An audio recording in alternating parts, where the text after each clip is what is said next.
Job news and educational একাডেমিতে তোমাদের প্রত্যেকেই স্বাগতম জানাই। আজকে ইতিহাসের মক টেস্ট নাম্বার 8, নবম দশম ইতিহাসের মক টেস্ট নাম্বার 8।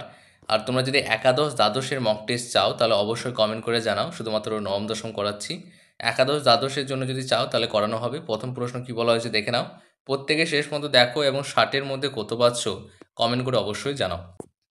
প্রথম প্রশ্ন বলা হয়েছে, সিন্ধু সভ্যতায় লিঙ্গ পূজার নিদর্শন কোন প্রত্নতাত্ত্বিক উপাদানে দেখা যায়? সঠিক উত্তরটি প্রত্যেকে নির্বাচন করবে। সঠিক উত্তর হচ্ছে অপশন বি, সিলমোহর। তারপর দুইটা দেখো, ঋগ্বেদের দৃষ্টিতে রাজা ছিলেন, সঠিক উত্তর কোনটি হবে? দেবতার সম। তারপরে ধর্মচক্র প্রবর্তনের ধারণা কোথা থেকে উৎসারিত হয়েছে বা উৎপত্তি হয়েছে? তিনের সঠিক উত্তর হচ্ছে বৌদ্ধ ধর্ম। চারেরটা, অশোকের শাসনামলে শাসন ব্যবস্থার একটি বড় রূপান্তর কী ছিল? চারের সঠিক উত্তর কোনটি হবে? সঠিক উত্তর হবে সি, ধর্মীয় সহিংসতার আইনি স্বীকৃতি। আর্যভট্টীয় গ্রন্থে যে জ্যোতির্বিজ্ঞান আলোচিত হয়েছে তা কোন শাসককে পৃষ্ঠপোষকতায় বিকাশ পায়? কোন শাসকের পৃষ্ঠপোষকতার বিকাশ পায়? সঠিক উত্তর কোনটি হবে? পাঁচের সঠিক উত্তর হচ্ছে চন্দ্রগুপ্ত 2। সঠিক উত্তর হচ্ছে অপশন নাম্বার বি। পাল শাসকেরা কোন দার্শনিক মতের পৃষ্ঠপোষক ছিলেন? পাল শাসকেরা কোন দার্শনিক মতের পৃষ্ঠপোষক ছিলেন? সঠিক উত্তর হচ্ছে মহাযান বৌদ্ধ। সেটা হচ্ছে অপশন নাম্বার এ হবে সঠিক উত্তর। বেশ, আর একটা গুরুত্বপূর্ণ বিষয় হচ্ছে, তোমরা যদি আমাদের এই যে ব্যাচ, সেই ব্যাচ যদি ভর্তি হতে চাও, মক টেস্ট ব্যাচ, এখানে দেখতে পাচ্ছ SLST history mock test super batch. এই ব্যাচ যদি ভর্তি হতে চাও ভর্তি হতে পারবে। সপ্তাহে 6 দিন পরীক্ষা হবে। পরীক্ষার প্রশ্নের ব্যাখ্যা সহ উত্তর বিশ্লেষণ হবে। ওএমআর পরীক্ষা হবে 1 আগস্ট থেকে শুরু হতে চলেছে। তোমরা যারা ভর্তি হতে চাও, এখানে যে তুমি যে নাম্বারটা দেখতে পাচ্ছ 8945879829, এই নাম্বারে তুমি ফোনপে করে এই নাম্বারে হোয়াটসঅ্যাপে স্ক্রিনশট দিয়ে নিজের নাম ঠিকানা লিখে দাও। ব্যাচে ভর্তি না হবে 249 টাকা ব্যাচের ভর্তি ফিস রাখা হয়েছে, লিমিটেড অফার। তারপরে দেখো, এছাড়া ইতিহাসের যে প্র্যাকটিস সেট বই সেটাও নিতে পারো। ইতিহাসের প্র্যাকটিস সেট বইটি খুবই ইম্পর্টেন্ট বই। তারপরে সাতেরটা দেখো, গুলাম বংশের শাসনকালে ইলতুৎমিশ কোন প্রশাসনিক পরিকাঠামো প্রতিষ্ঠা করেছিলেন? সাতের সঠিক উত্তর হবে অপশন নাম্বার সি, ইকতা ও দিওয়ান। এটা হবে সঠিক উত্তর, option number C. Alauddin Khilji মুদ্রা সংস্কারের মাধ্যমে কি অর্জন করতে চেয়েছিলেন? সেটা আটের সঠিক উত্তর হচ্ছে বাজার দর স্থিতিশীল রাখা। সেটা সঠিক উত্তর হবে option number C. Mohammad bin তুগলকের তাম্রমুদ্রা নীতির ফলে কি হয়েছিল? নয়টা সঠিক উত্তর প্রত্যেকে চেষ্টা করো। মুদ্র ব্যবসায় ধস নেমেছিল। সঠিক উত্তর হচ্ছে অপশন নাম্বার বি। তারপরে দেখো 13টা, এটা 12 13, ঠিক আছে। 13টা দেখো, দিল্লি সালতানাতের কোন সুলতান চিতোরের রানাকে হারিয়ে খিলজি সাম্রাজ্য বিস্তার করেছিলেন? 13 সঠিক উত্তর কোনটি হবে? সঠিক উত্তর হচ্ছে Alauddin Khilji, option number C. Mohammad bin তুগলকের কোন সিদ্ধান্তটি অর্থনৈতিক বিপর্যয় সৃষ্টি করেছিল? মোহাম্মদ বিন তুগলকের কোন সিদ্ধান্ত? 14 সঠিক উত্তর হচ্ছে কাগজের মুদ্রার প্রচলন। এর জন্য কী হয়েছিল? অর্থনৈতিক বিপর্যয় হয়েছিল। সঠিক উত্তর অপশন নাম্বার বি। বিজয়নগর সাম্রাজ্য গঠিত হয়েছিল কাদের নেতৃত্বে? এখানে একটা ভুল আছে, হরিহর ও বুক্কা হবে। হরিহর আর একটা হর হবে। অপশন নাম্বার বি হবে সঠিক উত্তর, হরিহর ও বুক্কা। তারপরে 16টা দেখো, শেরশাহ সূরির শাসনকালে কোন গুরুত্বপূর্ণ প্রশাসনিক সংস্কারটি চালু হয়েছিল? 16 সঠিক উত্তর হচ্ছে যে রূপায়িত মুদ্রা। সঠিক উত্তর অপশন নাম্বার বি। আর একটা হচ্ছে যে ব্যাখ্যা সহ উত্তরগুলো বলছি না, কারণ অনেকটা ভিডিও বড় হয়ে যাবে। তোমরা চাইলে আমাদের যে ব্যাচটা রয়েছে ব্যাচে যুক্ত হতে পারো, অথবা বইটি পারচেস করতে পারো। প্র্যাকটিস সেট বই রয়েছে। আকবরের দ্বীন-ই ইলাহি নীতি কী বোঝাতে ব্যবহৃত হয়? সঠিক উত্তর কোনটি হবে? 17 একক ধর্ম। সঠিক উত্তর হচ্ছে অপশন নাম্বার এ। 18 দেখো, আকবরের রাজস্ব মন্ত্রী টোডারমলের কাজ কী ছিল? 18 সঠিক উত্তর কোনটি হবে? সঠিক উত্তর হচ্ছে ভূমি জরিপ ও রাজস্ব ব্যবস্থা গঠন করা। অপশন নাম্বার সি হবে সঠিক উত্তর। ঔরঙ্গজেব কোন রাজবংশের সঙ্গে দীর্ঘকাল যুদ্ধ করেছেন? সঠিক উত্তর কোনটি হবে? 19টা সঠিক উত্তর হচ্ছে মারাঠা। অপশন নাম্বার এ হবে সঠিক উত্তর। শিবাজি কোন কৌশল অবলম্বন করে মুঘলদের বিরুদ্ধে সাফল্য লাভ করেছিলেন? 20 সঠিক উত্তর হচ্ছে গরিলা যুদ্ধ। সঠিক উত্তর হবে অপশন নাম্বার সি। পলাশী যুদ্ধের মাধ্যমে ব্রিটিশরা কাকে পরাজিত করে বাংলায় আধিপত্য বিস্তার করেছিল? 21-এর সঠিক উত্তর হবে সিরাজউদ্দৌলা। Option number A. তারপরে দেখো, বাংলায় দেওয়ানি লাভের মাধ্যমে কোম্পানি কোন অধিকার অর্জন করেছিল? 22-এর সঠিক উত্তর হবে রাজস্ব আদায়। যে রাজস্ব আদায় সেটা। তারপরে দখল নীতির প্রবর্তক কে ছিলেন? দখল নীতির প্রবর্তক 23-এর সঠিক উত্তর হচ্ছে লর্ড ডালহৌসি। সঠিক উত্তর হচ্ছে Lord Dalhousie, option number B. Punjab ব্রিটিশদের দ্বারা দখল হয় কত সালে? এই প্রশ্নটা অনেকবার দিয়েছি। 24-এর সঠিক উত্তর হবে 1849 সালে। সেটা হচ্ছে অপশন নাম্বার বি হবে সঠিক উত্তর। তারপর পানিপথের প্রথম যুদ্ধের অন্যতম বৈশিষ্ট্য কী ছিল? 25-এর সঠিক উত্তর হচ্ছে বারুদের ও তোপের প্রথম ব্যবহার হয়েছিল, অপশন নাম্বার বি। বাবরনামায় দক্ষিণ ভারতের ইতিহাসের উল্লেখ অনুপস্থিত কারণ কি? সেটা হচ্ছে 26-এর সঠিক উত্তর হচ্ছে তিনি কেবল উত্তর ভারতে দখলে ব্যস্ত ছিলেন। সঠিক উত্তর অপশন নাম্বার কোনটি হবে? সে অপশন নাম্বার সি। শেরশাহ সূরির সড়ক ব্যবস্থার উদ্দেশ্যটা কী ছিল? 27-এর সঠিক উত্তর উপরের সবগুলোই হবে, কারণ এখানে সামরিক গতিবৃদ্ধি করা, ব্যবসা বাণিজ্য উন্নয়ন করা, পর্যটন উৎসাহ করা এগুলো। শেরশাহ সূরির কর্তৃক প্রবর্তিত পাট্টা ও কবলিয়ত ব্যবস্থার সঙ্গে যুক্ত ছিল কি? 28-এর সঠিক উত্তর হচ্ছে জমির মাপ ও রাজস্ব নির্ধারণ। সঠিক উত্তর অপশন নাম্বার বি। 29, আকবর ইলাহাবাদ নামে যে নতুন প্রদেশ গঠন করেছিলেন তার রাজনৈতিক গুরুত্ব কী ছিল? 29, সঠিক উত্তর কোনটি হবে? সঠিক উত্তর হচ্ছে গঙ্গা যমুনা অববাহিকার নিয়ন্ত্রণ। তোমাদের প্রশ্ন বিভিন্ন রকম হতে পারে, প্যারাগজি টাইপেরও থাকবে দু একটা, সালেরও থাকবে দু একটা। দেখো বর্তমানে তোমরা যে পরীক্ষাটা দিচ্ছ এটা কিন্তু 10 বছর পরেই হচ্ছে, তাই পরীক্ষার লেভেল যে আগের মতোই হবে তা কিন্তু না। এখন কিন্তু যুগ পাল্টিয়েছে, বিভিন্ন রকম ধরনের প্রশ্ন দিতে পারে, তাই সব ধরনের প্র্যাকটিস করতে হবে। তারপরে ৩০, আকবরের সময় ইনার সার্কেল বা অভ্যন্তরীণ নীতি বাস্তবায়নের মূল চালিকা ছিল কি?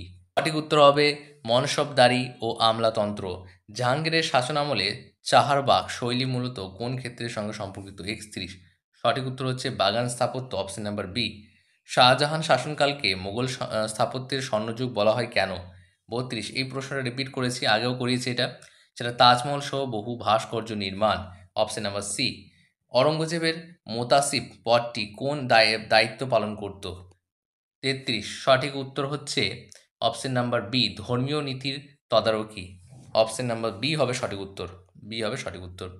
তারপর মারাঠা শাসন ব্যবস্থায় অষ্টপ্রধান পরামর্শদাতা সবার ভূমিকা কী ছিল?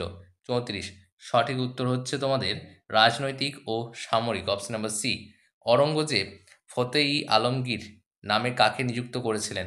35-এর সঠিক উত্তর হচ্ছে বিচারক ও ধর্মীয় তদারকদের, বিচারক ও ধর্মীয় তদারক, সি, অপশন নাম্বার সি হবে সঠিক উত্তর। 36 দেখো মোগল সাম্রাজ্যের পতনের এক অন্যতম অপ্রত্যাশিত কারণ কি ছিল? 36-এর সঠিক উত্তর হচ্ছে অপশন নাম্বার ডি, পানিপথের তৃতীয় যুদ্ধ, পানিপথের তৃতীয় যুদ্ধ। তারপর পলাশী যুদ্ধের প্রকৃত নিয়ন্ত্রক শক্তি ছিল কোনটি?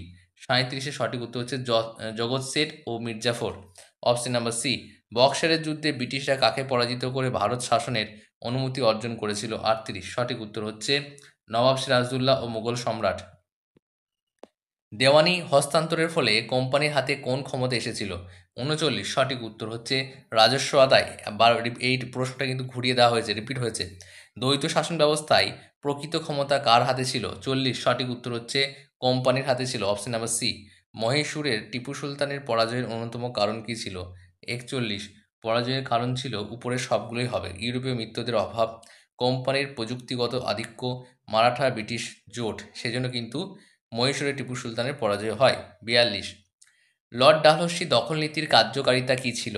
42-এর সঠিক উত্তর কোনটি হবে? উত্তরাধিকারহীন রাজ্য অধিগ্রহণ, সঠিক উত্তর অপশন নাম্বার সি। তারপর দেখো 43, ওহাবি আন্দোলনের মূল লক্ষ্য কী ছিল? 43-এর সঠিক উত্তর হচ্ছে ইসলামী ধর্মের বিশুদ্ধতা ও ব্রিটিশ বিরোধী চেতনা, অপশন নাম্বার এ হবে সঠিক উত্তর। তারপরে দেখো ফারাজি আন্দোলনের নেতা হাজি সারিয়াতুল্লাহ কোন অঞ্চলে এই আন্দোলন শুরু করেছিলেন? 44-এর সঠিক উত্তর হচ্ছে ফরিদপুর, অপশন নাম্বার সি হবে সঠিক উত্তর। 45, 1855 সালের সাঁওতাল বিদ্রোহ কোন সমস্যার পরিপ্রেক্ষিতে সংগঠিত হয়? 45-এর সঠিক উত্তর হবে খাজনার বোঝা ও জমিদারদের অত্যাচার, অপশন নাম্বার এ হবে সঠিক উত্তর। 1857 সালের বিদ্রোহে দিল্লিতে মুঘল বাদশাহ বাহাদুর শাহ জাফরকে নেতৃত্বে বসানোর কারণ কি? 46, সঠিক উত্তর হবে প্রতীকী ঐক্য, অপশন নাম্বার বি হবে সঠিক উত্তর। তারপরে দেখো 47, এটা কি বলা হয়েছে? রাজা রামমোহন রায়ের মতাদর্শের কেন্দ্রবিন্দু কী ছিল?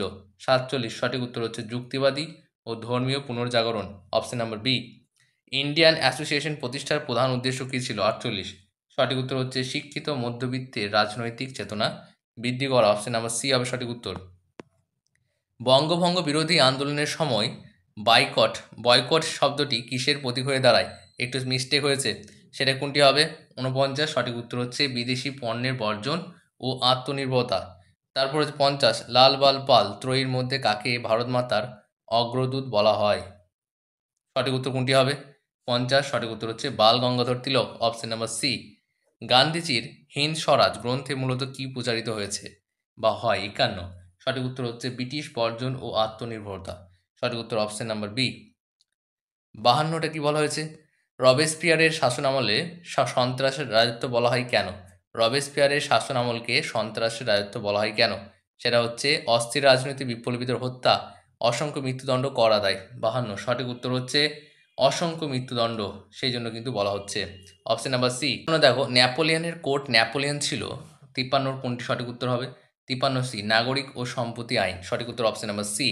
1830 সালের ফরাসি বিপ্লবে কোন রাজবংশের পতন হয়? 54 সঠিক উত্তর হচ্ছে বুইরুব। বুইরুব হচ্ছে সঠিক উত্তর, অপশন নাম্বার বি। 55 1848 সালের বিপ্লবকে ইউরোপীয় ইতিহাসে কি বলা হয়? 55 সঠিক উত্তর হবে জনগণের বসন্ত বলা হয়, অপশন নাম্বার সি। উপনিবেশবাদের মূল অর্থ কি? উপনিবেশবাদের মূল অর্থ 56 সঠিক উত্তর হচ্ছে শাসন ও শোষণের জন্য বিদেশ দখল, অপশন নাম্বার এখানে এই হবে সঠিক উত্তর। 57 আফ্রিকার জন্য ইউরোপীয় প্রতিযোগিতাকে বলা হয়, আফ্রিকার জন্য ইউরোপীয় যে প্রতিযোগিতা সেটা কি বলা হয়? 57 সঠিক উত্তর হবে স্ক্র্যাম্বল ফর আফ্রিকা। এটা নিয়ে অনেকবার আমি প্রশ্ন করেছি, খুব ইম্পর্টেন্ট, ঘুরিয়েও প্রশ্ন দেবে। ত্রয়ী জোট গঠিত হয় 58 সঠিক উত্তর জার্মানি, অস্ট্রিয়া এবং হাঙ্গেরি, ইতালি। সরি, হ্যাঁ ইতালি, এটা হবে অপশন বি হবে সঠিক উত্তর। তারপর দেখো, সারাইয়েভো হত্যাকাণ্ডের পর তৎক্ষণাৎ যুদ্ধ শুরু হয় কেন? 59 সঠিক উত্তর হচ্ছে অস্ট্রিয়া হাঙ্গেরি এবং সার্বিয়াকে দোষী সাব্যস্ত করে, সেই জন্য কিন্তু সারাইয়েভো হত্যাকাণ্ডের পর তৎক্ষণাৎ যুদ্ধ শুরু হয়। 1919 সালের ভার্সাই চুক্তির একটি দিক ছিল কোনটি? 60। সঠিক উত্তর হচ্ছে জার্মানির ওপর ক্ষতিপূরণ ও দায় চাপানো। তাহলে 60-এর মধ্যে কত পেলে অবশ্যই কমেন্ট করে জানাও। এছাড়া তোমরা যারা আমাদের ব্যাচে ভর্তি হতে চাও, 249 টাকা ব্যাচের ফিস রয়েছে। 249, এখানে তুমি যে নাম্বারটা দেখতে পাচ্ছ এই নাম্বারে তুমি ফোনপে করে এই নাম্বার হোয়াটসঅ্যাপে স্ক্রিনশট দিয়ে নামটা লিখে দাও এবং এসএলএসটি হিস্টোরি বলে লিখবে, তাহলে ব্যাচে যুক্ত করে নেওয়া হবে। প্রত্যেক দিন ক্লাস হবে, মক টেস্ট হবে, ওএমআর পরীক্ষা হবে, কোনো সমস্যা হবে না, টপিক ওয়াইজ করানো হবে, কমন তুমি পাবে।